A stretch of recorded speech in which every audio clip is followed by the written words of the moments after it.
और अब हम आपके लिए फिर से हाजिर हैं 11वीं क्लास 11th क्लास के कौन से चैप्टर के लिए? सेकंड चैप्टर के लिए। एटॉमिक स्ट्रक्चर की बात आपसे हम कर रहे थे। एक पार्ट हमने आपको दिया है, आप मेरे प्लेलिस्ट में देख सकते हैं। फर्स्ट पार्ट मैंने आपको पढ़ा दिया था। अब आज मैं आपको समझाऊंगा सेकंड पार्ट की बात। और सेकंड पार्ट में थोड़े से जो टॉपिक सब रह गए हैं उनको भी कंप्लीट कर देते हैं। छोटे वीडियो बनाने का मकसद मेरा ये होता है कि आप बोर ना हो, है ना? तो अब आ जाते हैं स्क्रीन पे और आपसे बात करते हैं आपके टॉपिक की।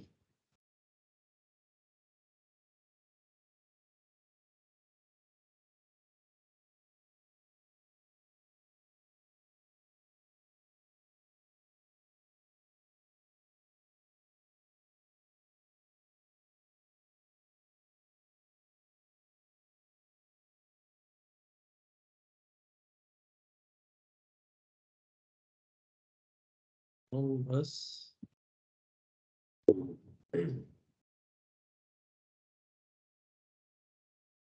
तो जैसा कि आप देख रहे हैं अपने इस पीडीएफ में,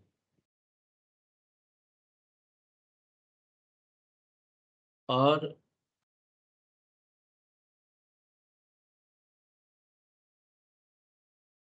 हमने आपसे रदरफोर्ड की बात लास्ट टाइम में करी थी। रदरफोर्ड के बारे में आपको बताया कि कैसे उसने गोल्ड फाइल पे एक्सपेरिमेंट किया, कैसे उसने अपना मॉडल बनाया। और जब उसने मॉडल बनाया तो सारी चीजें सही थी, लेकिन जब उसने अपना एटॉमिक मॉडल को शो किया तो उसमें स्ट्रक्चर डिफरेंस, यानी जो इलेक्ट्रॉन ऑर्बिट में रिवॉल्व करते हैं वो रिवॉल्यूशन का ऑर्बिट उसने थोड़ा गलत बताया था, जिसको कि बोर्स ने फिर बाद में सही किया। उसने बताया कि किस तरह से डिफरेंट ऑर्बिट होते हैं जिसके अंदर की इलेक्ट्रॉन घूमते हैं। ऑर्बिट के आपको मालूम है, अब आगे पढ़ेंगे भी, के एल एम एन करके उसका नाम देते हैं। और सब ऑर्बिट यानी ऑर्बिट के भी जो पार्ट होते हैं वो एसपीडीएफ में काउंट होते हैं। सारी बातें होंगी धीरे धीरे। तो अब सबसे पहले आपके स्क्रीन पे दिख रहा है developments leading to the Bohr model of atom. During the period of development of new model to improve Rutherford model of an atom, Rutherford के मॉडल को इम्प्रूव करने के लिए two new concept played a major role. तो दो concept थे जो कि नए मॉडल को, बोर्स मॉडल को लाने में हेल्पफुल थे। कौन कौन से? First of all, dual behaviour of the electromagnetic radiation. जो इलेक्ट्रोमैग्नेटिक रेडिएशन होते हैं उनके ड्यूल बिहेवियर होते हैं। जैसे लाइट है, light has both particle light and wave light properties. Dual nature उसी को कहते हैं कि जिसमें डबल नेचर है, पार्टिकल के भी नेचर है और वेव के भी नेचर। और दूसरा एटॉमिक स्पेक्ट्रा। तो experimental result regarding atomic spectra of atoms can only B explain by assuming quantize यानी कि fixed electronic energy levels in atoms. अब सबसे पहली बात करते हैं वेव मोशन की। और इससे पहले थोड़ी सी और बात कर ले कि nature of light and electromagnetic radiation.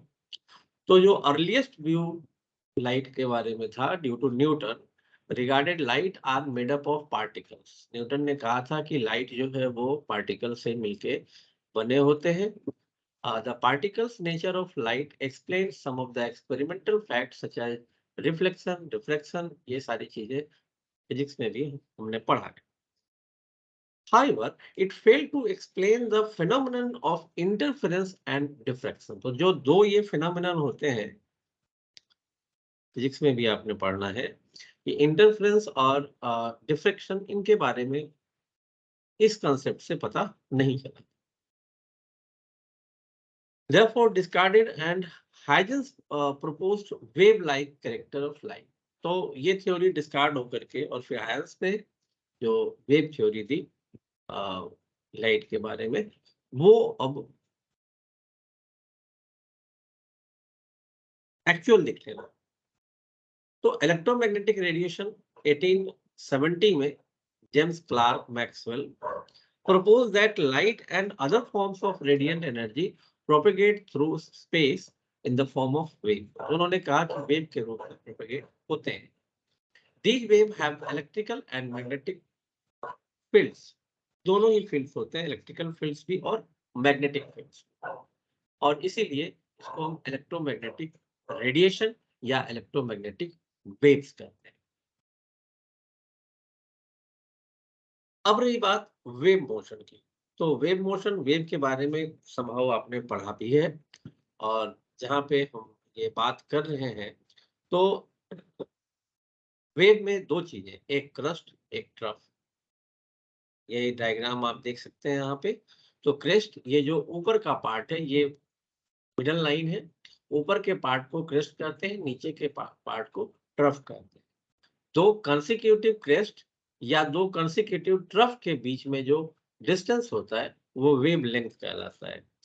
और क्रेस्ट या ट्रफ कितना मैक्सिमम जा रहा है मिडल लाइन से, उसे हम एम्पलीट्यूड कहते हैं। तो ये कुछ बातें हैं। अब सबसे पहली बात, वेवलेंथ की बात मैंने वैसे समझा दी, लैम्डा से लैम्डा से डिनोट करते हैं उसको। And the distance between two adjacent crest और ट्रफ इज कॉल्ड वेवलेंथ। ऐसी फ्रीक्वेंसी, तो फ्रीक्वेंसी क्या होती है? अब इसमें कुछ ये बातें आपको याद रखनी है कि 1 एंगस्ट्रम की वैल्यू जो है वो 10 की पावर -10 m होती है। इन सबको देखना है आपको। फ्रीक्वेंसी, फ्रीक्वेंसी क्या है? Number of waves which passes through a given point in 1 second। एक सेकंड में कितने वेव पास हो रहे हैं एक डिफरेंट पॉइंट से, वो फ्रीक्वेंसी होती है। और फ्रीक्वेंसी को हम हर्ट्ज में मेजर करते हैं। नेक्स्ट है वेलोसिटी। तो वेलोसिटी मालूम है आपको, distance travel by a wave in 1 second, frequency कहलाती है, वेलोसिटी कहलाती है, सी से डिनोट करते हैं। एम्पलीट्यूड अभी बताया, जो मैक्सिमम डिस्प्लेसमेंट है क्रेस्ट या ट्रफ का, वो जो है एम्पलीट्यूड होता है। और wave number as the number of wavelengths per centimeter and is equal to inverse of wavelength। Wavelength का जो इनवर्स होता है, अगर वेवलेंथ सेंटीमीटर में एक्सप्रेस किया गया हो, तो इसका जो इनवर्स होता है उसी को वेव नंबर का। ये कुछ टर्म्स है।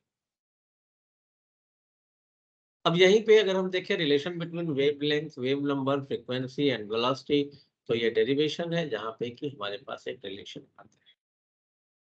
अब बात करते हैं कैरेक्टरिस्टिक्स ऑफ इलेक्ट्रोमैग्नेटिक रेडिएशन। तो जैसा हमने अभी आपको बताया कि these consist of electric and magnetic field that oscillate in the direction perpendicular to each other। Perpendicular direction में ये ट्रेवल करते हैं।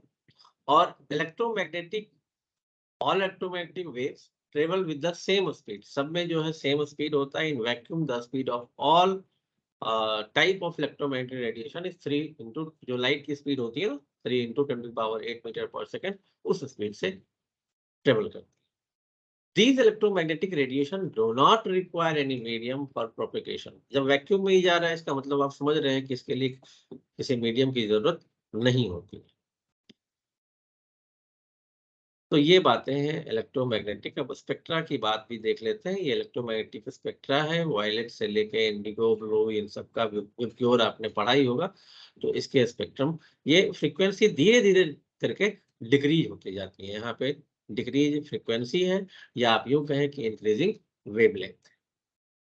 तो यहाँ से कुछ ऑब्जेक्टिव टाइप भी आप सवाल देखेंगे कि जैसे रेड की जो है वो जो वेवलेंथ होती है वो सबसे ज्यादा होती है, फ्रीक्वेंसी सबसे कम होती है।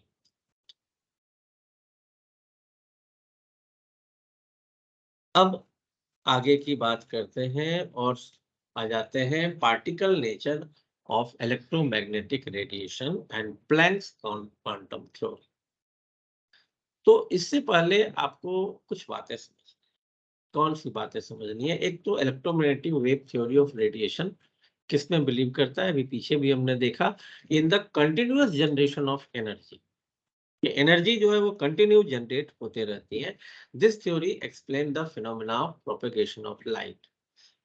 अभी जो हमने पीछे आपको समझाया कि डिफ्रेक्शन और इंटरफेरेंस की बात स्टार्टिंग में नहीं हो पाई थी, तो उसको जो नेक्स्ट थ्योरी है उसने replace.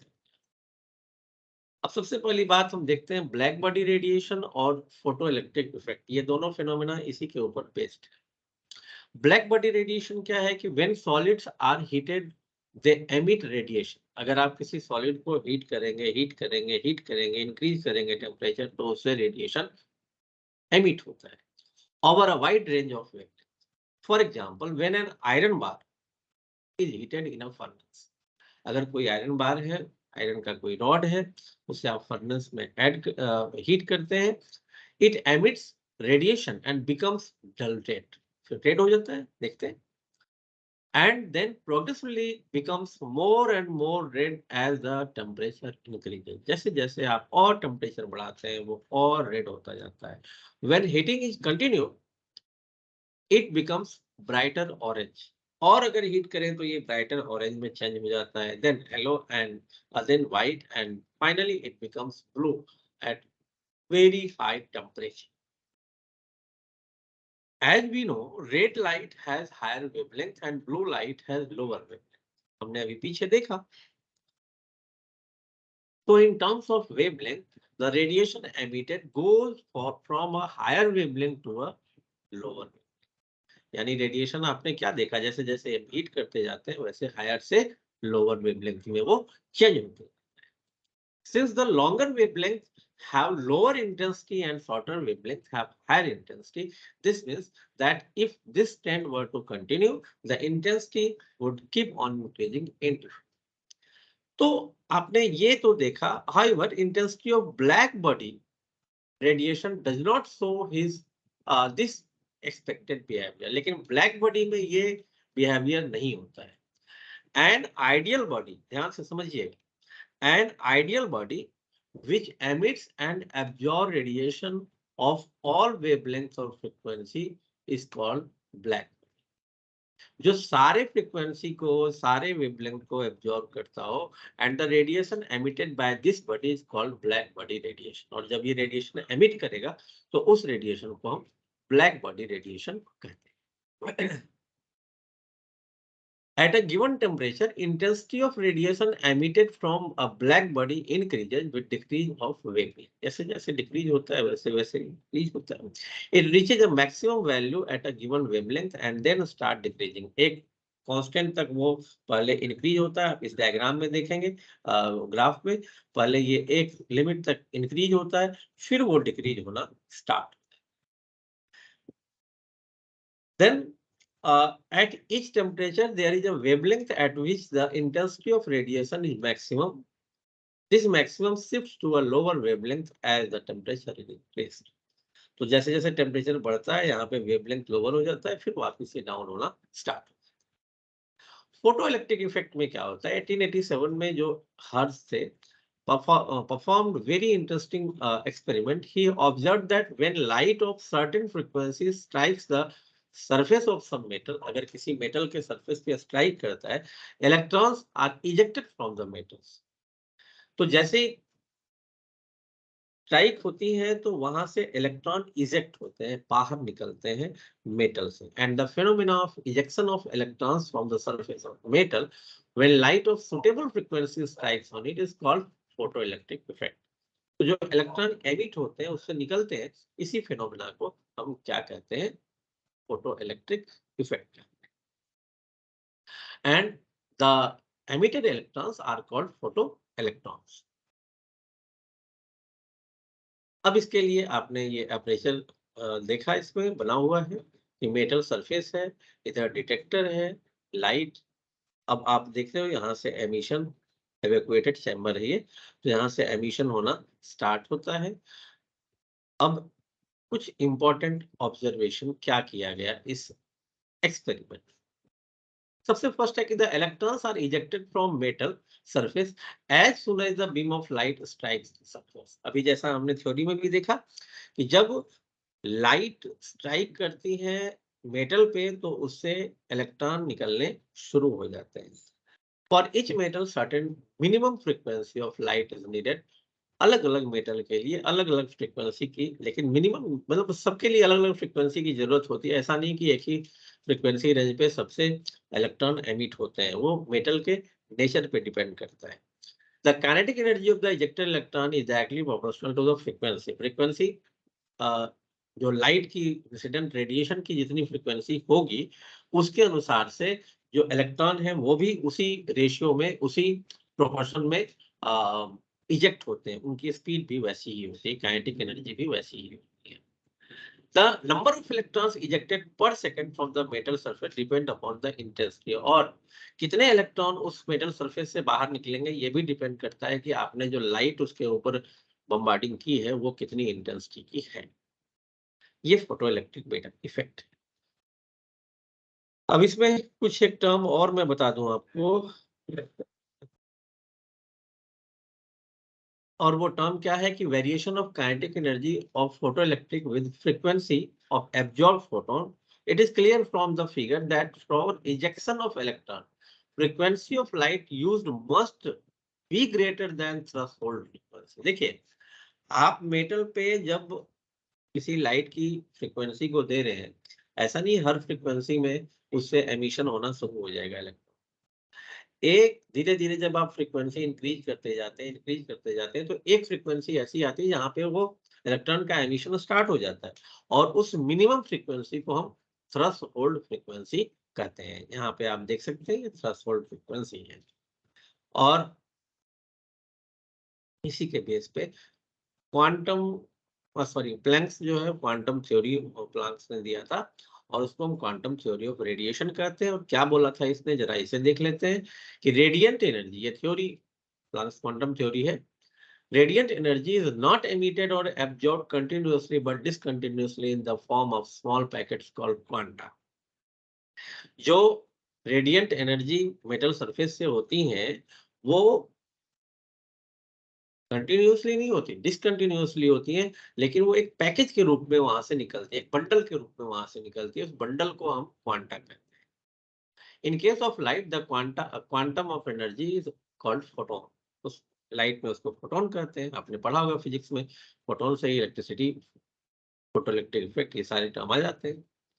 The amount of energy associated with a quantum of radiation is proportional to the frequency। अभी हमने एक्सपेरिमेंट में भी देखा था कि कितनी एनर्जी इसमें होगी वो डिपेंड करता है कि आपने कितनी फ्रीक्वेंसी की लाइट उसके ऊपर एक्सपोज की है।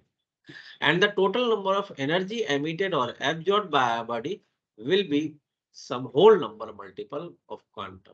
फ्रैक्शन में नहीं होते ये, और इसका फॉर्मूला एच जो है प्लैंक्स कांस्टेंट, तो ये फॉर्मूला भी आपने याद रखना है। अब यहां से हम लोग आ जाते हैं एटॉमिक स्पेक्ट्रा पे। और splitting of light into series of colour bands is known as dispersion. जब लाइट स्प्लिट होती है तो उसमें अलग अलग कलर बॉन्ड बनते हैं, और उन कलर बॉन्ड को डिस्पर्सन कहते हैं। और जो सीरीज ऑफ कलर बैंड्स हमें देखने को मिलता है उसको हम स्पेक्ट्रम कहते हैं। In this spectrum, there is continuity of colors. अलग अलग कलर से कंटिन्यूटी होती है। One colour merges into the other without any gap। कोई गैप नहीं होता। जैसे कि आप यहाँ पे देख सकते हैं अलग अलग जो कलर है वो यहाँ पे शो किए गए कंटिन्यूअस स्पेक्ट्रा में। अब कंटिन्यूअस ये जो एटॉमिक स्पेक्ट्रा है वो दो तरह के होते हैं। एक एमिशन स्पेक्ट्रा होता है, एक एब्जॉर्प्शन स्पेक्ट्रा होता है। नाम से आपको पता लग रहा होगा कि emission spectra are obtained when the radiation emitted from the substance। जब सबस्टांस से रेडिएशन क्या होते हैं, एमिट होते हैं, that have absorbed energy by heating the substance to high temperature are analyzed with the help of spectroscope। और इसी के टर्म में अगर हम देखें absorption, when a continuous electromagnetic radiation is allowed to pass through a gas or a solution of some salt and the transmitted light is analyzed, we obtain a spectrum in which dark lines are observed, otherwise continuous. यानी कि इसमें क्या होता है, absorption, such a spectrum containing a few dark line due to absorption of light. Dark line इसीलिए क्योंकि उसने spectra को क्या किया है, एब्जॉर्ब कर लिया है. तो ये दो तरह के एब्जॉर्प्शन और एमिशन स्पेक्ट्रा होते हैं. इन दोनों में डिफरेंस भी हम देखें तो emission spectrum is obtained when radiation emitted by the, emitted नाम से पता लग रहा है, एब्जॉर्प्शन होते हैं कि obtained when white light is first pass through the substance in gaseous state or in solution, and the transmitted light is analyzed with a spectroscope. Emission spectrum consists of bright colored lines separated by dark space, or absorption spectra consists of dark line in and otherwise continuous spectrum. अगर हम hydrogen की atom की बात करें तो Rydberg equation आपको देखना होगा, और रिडबर्ग इक्वेशन में अगर हम वैल्यू पुट करते हैं तो सबकी अलग अलग लिमिटिंग लाइंस हैं, सबके अलग अलग यहाँ पे आप शो कर सकते हैं, देख सकते हैं. ये कंटिन्यूअस एमिशन है व्हाइट लाइट का, सोर्स ऑफ व्हाइट लाइट है, यहाँ पे स्लिट लगा हुआ है जिससे कि ये स्ट्रेट जा रहा है प्रिज्म है, और फिर आप देख रहे हैं कि ये अलग अलग विजिबल स्पेक्ट्रा में वेक्यूर के रूप में शो होता है. इस तरह से स्पेक्ट्रा बनते हैं. आपने पीछे पढ़ा भी है लेकिन इतना डीपली नहीं पढ़ा है. Continuous emission spectra white light या सन का इस तरह से दिखता है. ये अभी मैंने आपको समझा दिया था किस तरह से डिक्रीज और इंक्रीज होते हैं. एमिशन एंड एब्जॉर्प्शन स्पेक्ट्रा आप यहाँ पे देख सकते हैं कि एक्साइटेड सैंपल है, जब थ्रेशोल्ड फ्रीक्वेंसी को ये गेन कर लेता है तो प्रिज्म से होते हुए आप देख रहे हैं जब यहाँ पे इस फिल्म पे जो बनता है उसमें इंक्रीजिंग वेवलेंथ शो होता है. और इसी तरह से जब एब्जॉर्प्शन की बात आती है इसमें भी आप देख रहे हो ये अलग अलग, ये ब्राइट लाइट में हो जाती हैं, ये आपका एब्जॉर्प्शन स्पेक्ट्रा है जहाँ पे कि डार्क आपको शो कर रखा है बीच में. Emission spectra of some element hydrogen helium neon कुछ ऐसे आपको डायग्राम करके शो किए हुए हैं. एमिशन सबका अलग अलग थ्रेशोल्ड फ्रीक्वेंसी होती है तो सबके लिए अलग अलग स्पेक्ट्रा की भी फॉर्मेशन होती है. ये आपके डेटा आगे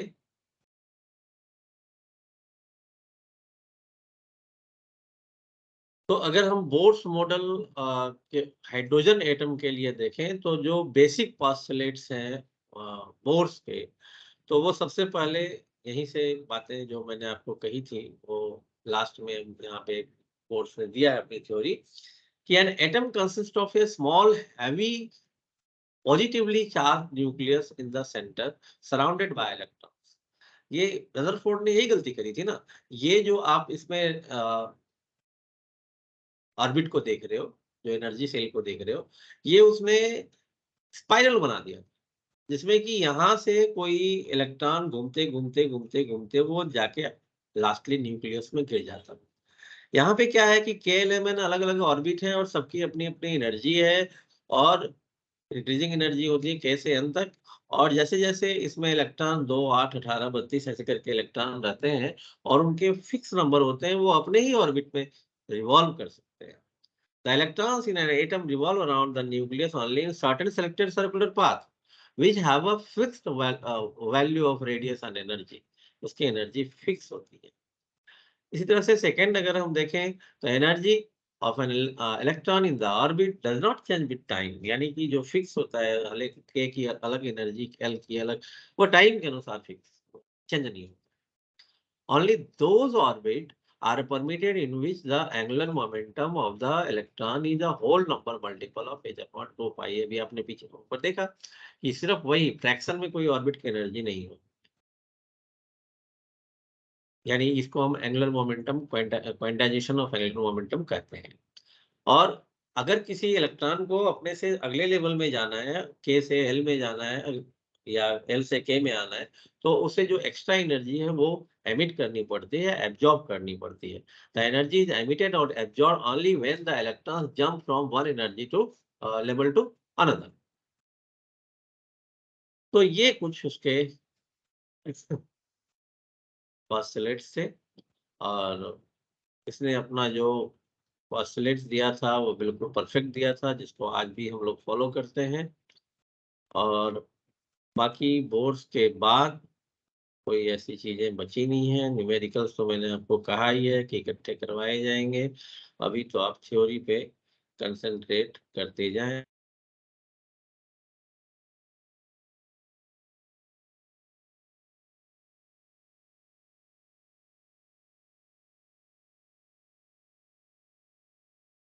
अब हम लोग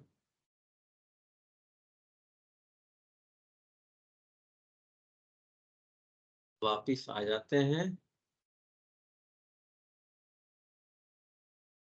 और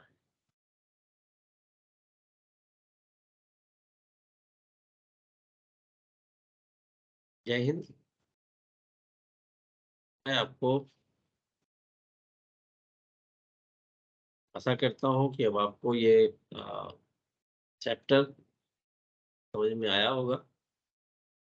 दोनों पार्ट को आप अच्छे से स्टडी करेंगे, और तब तक के लिए